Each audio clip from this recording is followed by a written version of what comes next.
When India is growing, वो टाटा, बिरला, रिलायंस, आप देखिए एक टाइम में मुकेश अंबानी रिचेस्ट होते थे, अब सेकंड रिचेस्ट हो। इंडिया में इतने बिलियनियर्स कैसे हैं? क्या लोग मेहनती थे? क्या ये वो ब्रिटिश दौर के कोई फैमिलीज थी?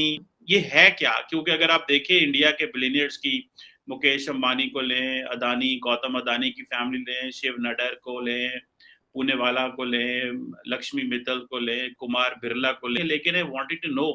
तो इंडिया के जो मैंने देखे कि 100 रिचेस्ट जो बिलियनर्स हैं, वो इससे ज्यादा कभी रिच नहीं हुए जो आज की 2022 के जो सिचुएशन है।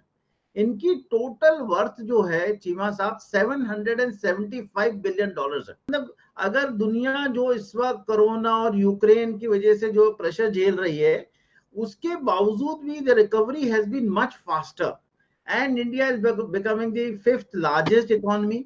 अगर हम अपने सेंसेक्स को देखें जो कि बेंचमार्क है इंडस्ट्री की ग्रोथ का, वो एक साल में 52% ग्रो किया है।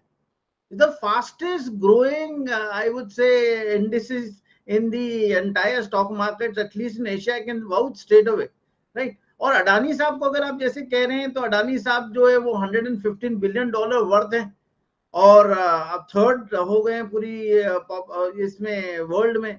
और अगर आप पूरे नंबर ऑफ बिलियनर्स को देखें वर्ल्ड के अंदर, the third largest number of billionaires are now in India after US and China. कि फाइनली देखा कि क्या ये पर्टिकुलर इंडस्ट्री से आते हैं, तो ऐसा नहीं है। अगर मैं शिव नादर को देखूं जो कि नंबर 3 है इंडिया के अंदर, तो वो $31 बिलियन वर्थ है। वो HCL टेक्नोलॉजीज के ओनर है। तो HCL टेक्नोलॉजीज तो टेक्नोलॉजी की कंपनी है। राधा कृष्ण दमानी को देखूं तो डी मार्ट है, वो रिटेल के मालिक हैं। मुकेश अंबानी एक मल्टीफेरस बिजनेस एक्टिविटीज में इन्वॉल्व है, तो वो अपने आप में जो है फर्स्ट और सेकंड दोनों के बीच में चलता रहता है। लेकिन इंडिया के अंदर जो स्पीड ऑफ बिलियनर्स है वो फास्टर हुई है, and these people, I think probably there is also a reason कि why they are growing faster in India is the possible, the availability of resources, the availability of government support। लेकिन socialist government जरूर हुआ करती थी जहां वो ये कहती थी कि भाई अमीर होना जो है ना, हमारी प्रवृत्ति थी हिंदुस्तान में ये सोचने की कि अमीर होना एक कोई जुर्म है।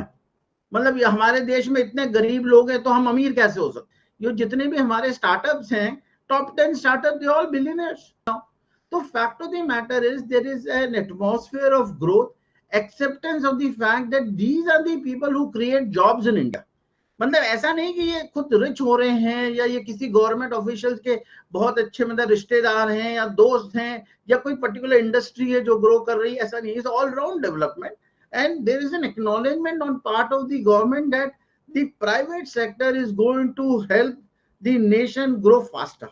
तो आप क्या समझते हैं, ये जो बड़े सेक्टर्स हैं इनकी क्या मोनोपोली है? कोई नए यंग लोग जो स्टार्टअप्स लेके आ रहे हैं वो इसका हिस्सा बन रहे हैं, या कि ये पुराने ही फैमिलीज हैं और ये किसी और को आने नहीं दे रहे?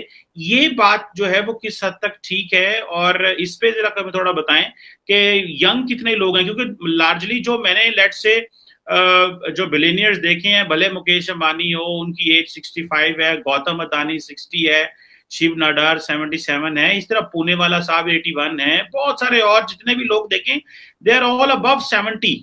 तो ये जो चीज है वो जो यंग लोग हैं they are not part of इस वो ब्रैकेट का हिस्सा नहीं है।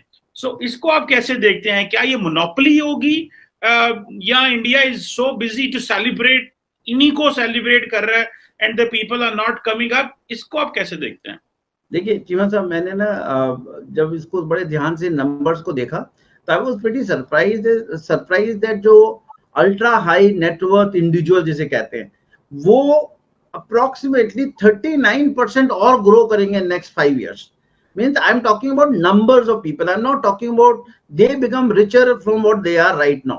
Second is, sixth highest growth in numbers of self-made such individual is under the age of 40।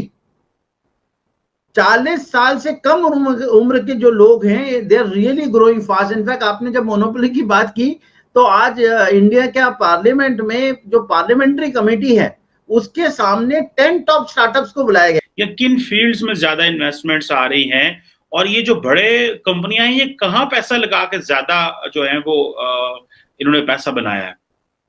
देखिए चीमा साहब, एक तो सबसे बड़ी बात है कि India is a vast national market. मतलब आप समझिए, अगर इंडिया में ही अपनी कंजम्पशन इतनी ज्यादा है कि कोई एंड नहीं है, और किसी कंपनी को अगर एक डिसेंट प्रोडक्ट बनाती है तो हमारे इंटरनल कंजम्पशन बहुत ज्यादा है।